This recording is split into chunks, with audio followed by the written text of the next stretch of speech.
ক্ষমতায় আসার আগে বলেছিলেন আই হ্যাভ এ প্ল্যান, আর ক্ষমতায় বসেই একের পর এক কার্ড দিতে শুরু করেছেন ইউনূসের ছায়া সরকার হিসেবে খ্যাতি লাভকারী তারেক রহমানের সরকার। যেখানেই যাচ্ছেন সেখানে তিনি কোনো না কোনো কার্ড দেওয়ার প্রতিশ্রুতি দিয়ে আসছেন। সর্বশেষ তিনি প্রতিশ্রুতি দিয়েছেন এলপিজি কার্ড দেওয়ার। দেশে নেই বিদ্যুৎ, নেই জ্বালানি, নেই সার, নেই খাদ্য নিরাপত্তা, নেই টাকা পয়সা, দিচ্ছে না কেউ ঋণ, আর তারেক রহমান দিচ্ছেন একের পর এক কার্ড।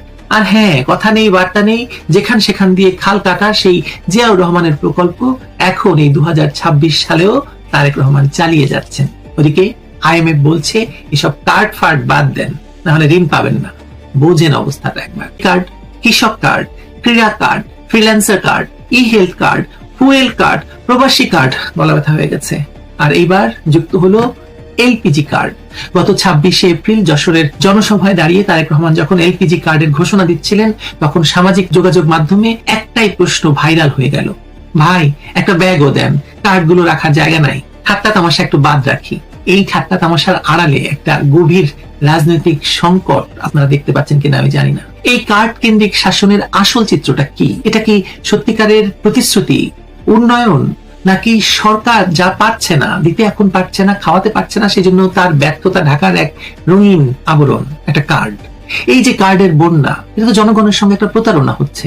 ফ্যামিলি কার্ড, কৃষক কার্ড, ক্রীড়া কার্ড, এতগুলো কার্ডের কথা বললাম, কোনোটারই বাস্তব কোনো ভিত্তি নেই। বিদ্যুৎ নেই কিন্তু কার্ড দেওয়া হচ্ছে, গ্যাস নেই কিন্তু এলপিজি কার্ড দেওয়া হচ্ছে, চিকিৎসা নেই কিন্তু ই হেলথ কার্ড দেওয়া হচ্ছে, কৃষক সার পাচ্ছে না কিন্তু কৃষক কার্ড দেওয়া হচ্ছে। এটা কি রাষ্ট্র পরিচালনা না নাটক? আর এই কার্ডগুলোর পেছনে কত হাজার কোটি টাকা খরচ হচ্ছে তার হিসাব কেউ দিচ্ছে না। আইএমএফ বলছে এসব কর্মসূচি যথাযথ মূল্যায়ন ছাড়া বাস্তবায়ন করা হলে অর্থনীতি আরো ঝুঁকিতে পড়বে। কিন্তু তারেক রহমানের সরকার কানে তুলছে না। তারা বলছে এটা জনগণের প্রতিশ্রুতি, কিন্তু প্রতিশ্রুতি দেওয়া হয় বাস্তবসম্মত পরিকল্পনা নিয়ে। কল্পকাহিনী নিয়ে প্রতিশ্রুতি দিয়ে তো কোনো লাভ নেই।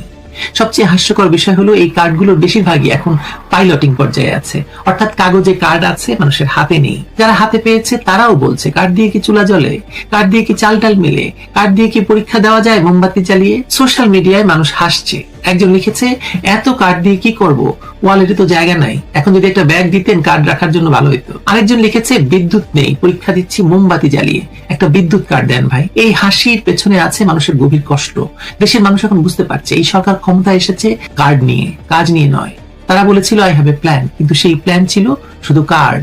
কার্ড দিয়ে ভোট কিনতে চেয়েছিল, এখন কার্ড দিয়ে জনগণকে ধোঁকা দিতে চাইছে। 12ই ফেব্রুয়ারির নির্বাচনে বিএনপি জয়ী হয়, 17ই ফেব্রুয়ারি দায়িত্ব নেয় তারেক রহমানের সরকার। নির্বাচনী ইশতেহারে ছিল 9টি মূল অঙ্গীকার, 51 দফার রূপরেখা। মানুষ ভেবেছিল হয়তো এবার কিছু একটা হবে, কিন্তু মাত্র 2 মাসে দেখা গেল কার্ড দেওয়াটা যেন সরকারের প্রধান কাজ হয়ে উঠছে। ফ্যামিলি কার্ডের জন্য সমাজ কল্যাণ